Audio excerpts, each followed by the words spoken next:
ஆபத்திலும் அவரை நான் நோக்கி கூப்பிடும் வேளையிலும் என்னை தப்புவித்தே முற்றும் ரட்சிப்பாரே என் ஆத்துமனே சரவர். என்னை தப்புவித்தே முற்றும் ரட்சிப்பாரே என் ஆத்துமனே சரவர். அவசட்டையின் கீழடை களம் புகவே தம் சிறகுகளால் மூடுவார். அவசட்டையின் கீழடை களம் புகவே தம் சிறகுகளால் மூடுவார். உன்னதமானவரின் உயர் மறைவில் இருக்கிறவன் சர்வ வல்லவரின் நிழலில் தங்குவான். இது பரமசிலாக்கியமே.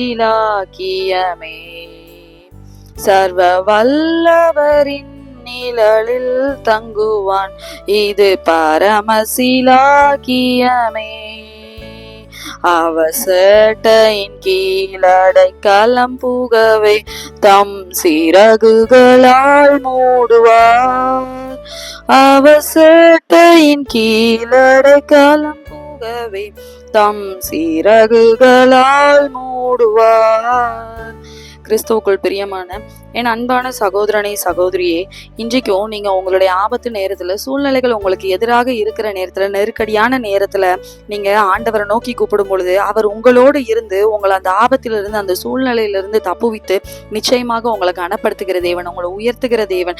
வேத வசனத்துல நம்ம பார்க்கிறோம். சங்கீதம் 91:15 அவன் என்னை நோக்கி கூப்பிடுவான், நான் அவனுக்கு மறு உத்தரவை அருளி செய்வேன். ஆபத்தில் நானே அவனோடு இருந்து அவனை தப்புவித்து அவனை கனப்படுத்துவேன்னு வேத வசனம் சொல்லுகிறது.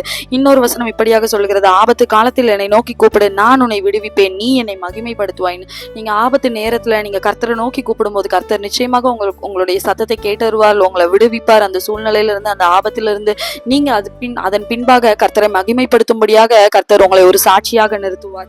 நிச்சயமாக நீங்க சோர்ந்து போகாதீங்க. ஆபத்து நேரத்துல கர்த்தரை நோக்கி கூப்பிடுங்க. தானியேல் சிங்கங்களின் கெபியில இருக்கும் போதும் கர்த்தரை நோக்கி கூப்பிட்டார். யோசேப்பு சிறைச்சாலையில இருக்கும் போதும் கர்த்தர் அவரை கைவிடல. சாத்ராக், மேஷாக், ஆபேத்நேகோ அக்கினி சூளையின் நடுவாக தூக்கி எறியப்பட்ட போதிலும் கர்த்தர் அவங்கள கைவிடல. அவங்களோடு கூட உலாவினார், தூதர்களை கொண்டு பாதுகாத்தார். அதே போல நீங்களும் உங்க ஆபத்து வேலையில கர்த்தரை நோக்கி கூப்பிடுங்க. கர்த்தர் நிச்சயமாக உங்க குரலை கேட்டு உங்களை எல்லா விதமான கண்ணிகளுக்கும், எல்லா விதமான சூழ்நிலைகளிலிருந்தும், ஆபத்துகளிலிருந்தும், நெருக்கடிகளிலிருந்தும் உங்களை தப்புவித்து நிச்சயமாக கர்த்தர் உங்களை உயர்த்துவார், உங்களை கனப்படுத்துவார்.